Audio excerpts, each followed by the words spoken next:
ईश्वर ने हमारे भाग्य में जो लिखा है उसे हमसे कोई नहीं छीन सकता।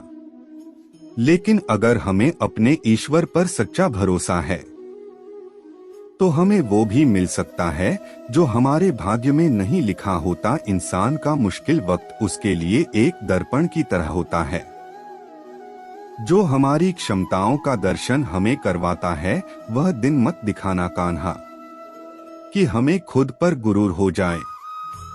रखना अपने दिल में इस तरह कि जीवन सफल हो जाए। इस पूरे ब्रह्मांड में ऐसी कोई ताकत नहीं जो इंसान की इच्छाओं की पूर्ति कर सके, क्योंकि इंसान की इच्छाएं एक समुद्र के समान होती है जिसे कभी भी भरा नहीं जा सकता। जो दूसरों की तकलीफों को समझते हैं, जिनमें दया है, दिल से अच्छे हैं, उन्हें दोबारा जन्म लेना नहीं पड़ता।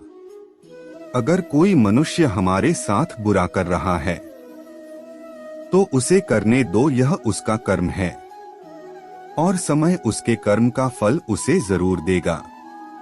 लेकिन हमें कभी भी किसी के साथ बुरा नहीं करना चाहिए, क्योंकि यही हमारा धर्म है। दुष्ट लोग अगर समझाने मात्र से समझ जाते तो यकीन मानो महाभारत कभी ना होता। श्री कृष्ण कभी भी हमारा हाल नहीं पूछते, पर वो हमारी सब खबर रखते हैं। श्री कृष्ण अपने सच्चे भक्तों पे हर घड़ी नजर रखते हैं। अगर आप जीवन में असफल होते हैं तो आपको दोबारा प्रयास करने में कभी नहीं घबराना चाहिए, क्योंकि जब आप दोबारा प्रयास करते हैं तो आपकी शुरुआत सुनने से नहीं बल्कि आपके अनुभव से होती है। जिंदगी में सदैव अवसरों का आनंद लेना चाहिए, लेकिन किसी के भरोसे को तोड़कर नहीं। मनुष्य अपने सच्चे हृदय से जो दान दे सकता है वह अपने हाथों से नहीं दे सकता। और मौन रहकर हम जो कह सकते हैं वह हम अपने शब्दों से नहीं कह सकते। इस संसार में मनुष्य किसी भी रूप में बड़ा नहीं होता, बल्कि मनुष्य के पीछे जो ताकत खड़ी होती है वो ज्यादा बड़ी होती है। अंतकाल में जो मनुष्य मेरा स्मरण करते हुए देह त्याग करता है वह मेरी शरण में आता है। जिस व्यक्ति के पास संतुष्टि नहीं है उसे कितना भी मिल जाए वह असंतुष्ट ही रहेगा। इसलिए मनुष्य को चाहिए कि अंतकाल में मेरा चिंतन करें।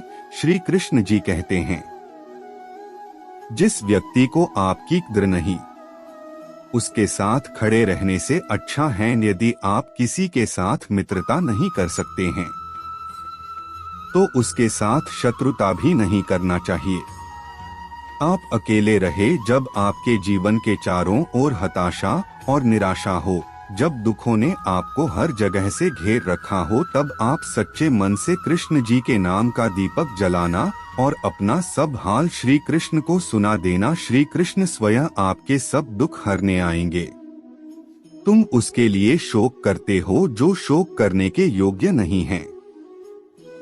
बुद्धिमान व्यक्ति ना जीवित और ना ही मृत व्यक्ति के लिए शोक करते हैं। मनुष्य का जीवन केवल उसके कर्मों पर चलता है।